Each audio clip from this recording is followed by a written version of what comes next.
Welcome to my channel. I still remember the exact moment everything changed. We were standing in the kitchen. Ordinary Tuesday evening. Dishes in the sink. Radio playing softly in the background. She looked at me and said, "I'm pregnant, but we should probably get a DNA test." The words landed like a stone dropping into deep water. No splash. Just silence spreading outward. I didn't yell. I didn't cry. I just stood there, holding a coffee mug that suddenly felt too heavy. "Why would we need a test?" I asked quietly. She couldn't look at me. Her eyes stayed on the floor. "Just to be sure," she whispered. And in that one small sentence, 9 years of marriage cracked open. Looking back, the signs had been there for months. Late nights she called, work. Her phone always turned face down. Conversations that started and ended too quickly. The growing space between us that I kept telling myself was just stress, just normal life. I believed the lie because the truth hurt too much. 2 weeks later the results arrived. I opened the email alone, sitting in my car in an empty parking lot.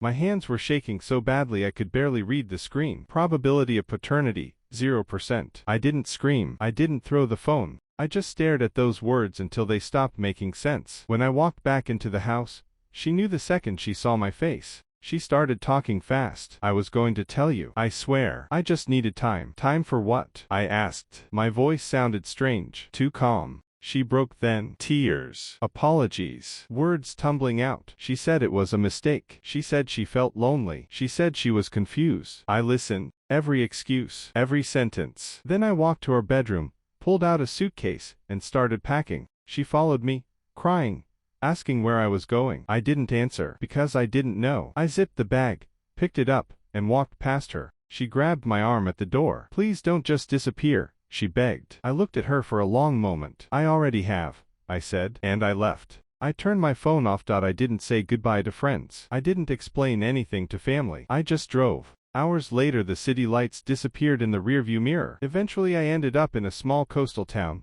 where no one knew my name. I paid cash for a tiny room above a hardware store. During the day I worked with my hands, fixing boat engines, painting fences, cleaning docks. Anything to stay busy, anything to keep the thoughts quiet. At night I sat on the beach listening to the waves, trying to understand how a whole life can end so silently. Weeks became months. One evening I finally turned my phone on again. Hundreds of messages flooded in. Family, friends, and many, many from her. Apologies, promises. She said the other man had left her. She said he denied everything. Then one message stopped my heart for a second. "I know where you are." 2 days later I saw her. She was standing on the pier, looking smaller than I remembered. Tired, nervous, wine pulling at her hair. We sat on a bench facing the ocean. She spoke first. "I'm not here to beg you to come back. I couldn't let you disappear thinking I didn't care. I'm going to raise the baby alone. I don't expect forgiveness. I just needed you to know that I know what I broke." I watched the water for a long time. "It mattered,"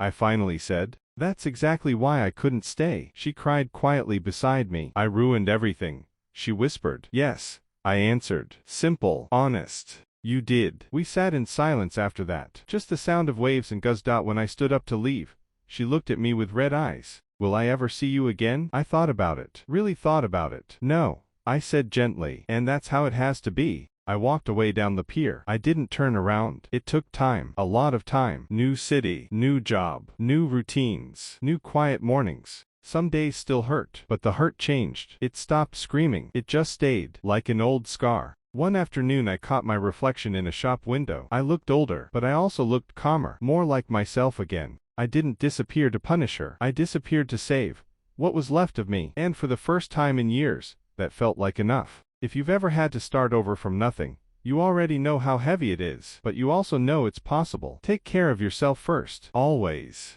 Thanks for listening to my story.